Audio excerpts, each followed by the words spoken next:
Hi, my name is Lage, and I'm developing a puzzle video game called Stig, together with my partner Miriam. In this video, I want to talk about our development process so far, and about the things that went well for us, so that you can learn something from this as well.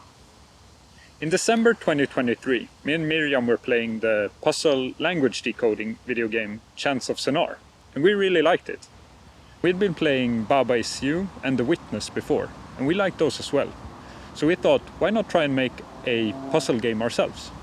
Before this, Miriam had made a digital version of a physical card game that she had.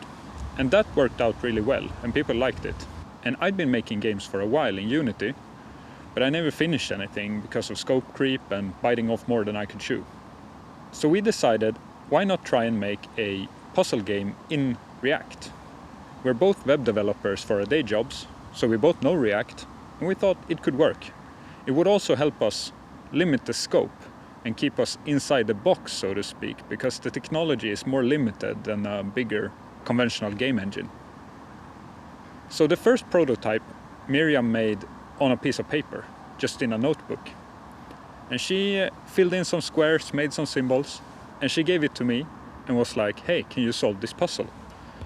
And I tried it, and I liked it. There were some rough edges and some things that I thought we could change, but I liked it overall.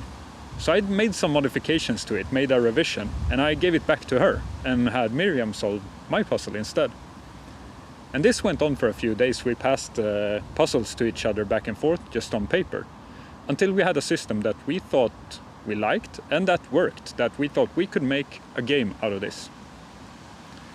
So then on a train back to Miriam's family for the holidays, we made a little prototype in React. I'll pull clips here so you can see what the game looked like from the beginning. It wasn't pretty, I guess, but it worked. You could push some blocks around, move around, and so forth. So we spent some time trying to improve the visuals a little bit, just make it a little nicer, not just squares and circles. And then we put it on itch. And at first the response was lukewarm, as you would expect, just putting a game on itch. But we kept working on it, tweaking it. I'd been watching the devlog series for Mind Over Magnet by Game Maker's Toolkit. And in that series he talked about this puzzle matrix concept that I think Traynor from Patrick's Parabox invented. Where you kind of make all the combinations of all the mechanics in your game and you put them on a grid. And you try and come up with levels for every combination of mechanics. And so that's what we did. So we tried making more levels using this technique, and that worked out quite well. And then, on February 1st, there was a blog post on bontegames.com, a Belgian gaming blog, where he talked about Stig, and he had a link to our itch page. And you can see on the itch analytics tab how the number of views and plays went up quite a bit from this. And the people on bontegames.com in the forum section, they seem to like it. We got quite a lot of positive feedback and some constructive feedback as well. But we thought, hey, people actually seem to enjoy this. So we decided, let's make a Steam page. Let's make it a proper game. So then, when the Steam page was approved, we figured we need a trailer to put there. So we started working on our first trailer. And this highlighted some parts of the game that needed like a visual overhaul, so we kept working on the visuals as well, and finishing the trailer.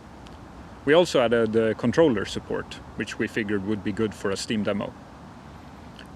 And we applied for the Cerebral Puzzle Showcase, which is a showcase on Steam, run by Drakneck and Friends, the puzzle game publisher.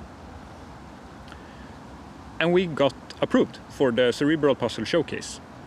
And this was a total game changer for us. The wishlist count, which at that point was at, I think, 100 approximately, shot up by like 500% plus. So we 5-doubled our wishlist count, which is insane for us at that point. And it reassured us again that like, okay, this could actually be something. People seem to like it, which made us really happy. And we also got some feedback on the Steam page about some accessibility features, like a color blindness option and some color brightness mode, for people who have sensitive eyes and they want lower color brightness. So we implemented both of those, a slider for brightness and a colorblind option. We also kept making more levels, and around June we had 100 completed levels, which was our goal for the game, 100 levels. So that was a big milestone for us, and we started sorting them into worlds. So now we have 5 worlds with different themes and different color palettes. We also worked some more on the music and on the audio of the game, and improving the visuals at the same time. And that's kind of where we are right now. We're working on refining the levels that we have based on player feedback, trying to make sure that all levels are good. If they're really bad, if people don't like it or struggle too much, we try to cut them or improve them in some way. We also worked on the end game, trying to have a satisfying end to the whole experience, like not tying it all together, and a credit sequence thanking all the people who helped us with the game. We're also fixing bugs, trying to make sure it runs smoothly, and we'll see, maybe we'll try and get it running on Linux as well. Up next for us is the Steam Next Fest, starting October 14th. And this also feels huge for us. By the start of the year we were unsure, will we be able to finish a project? And now we're going to be part of the Next Fest, and we have a launch for the game scheduled for November 20th. So the key takeaways from this video is, if you're struggling with scope creep like I was before, try using a more limited technology.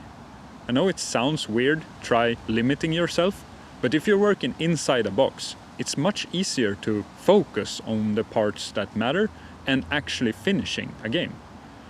Before I was sure, I can make games, but I never finished a game, so I wasn't sure, can I finish a game? And now I feel confident, I think I can.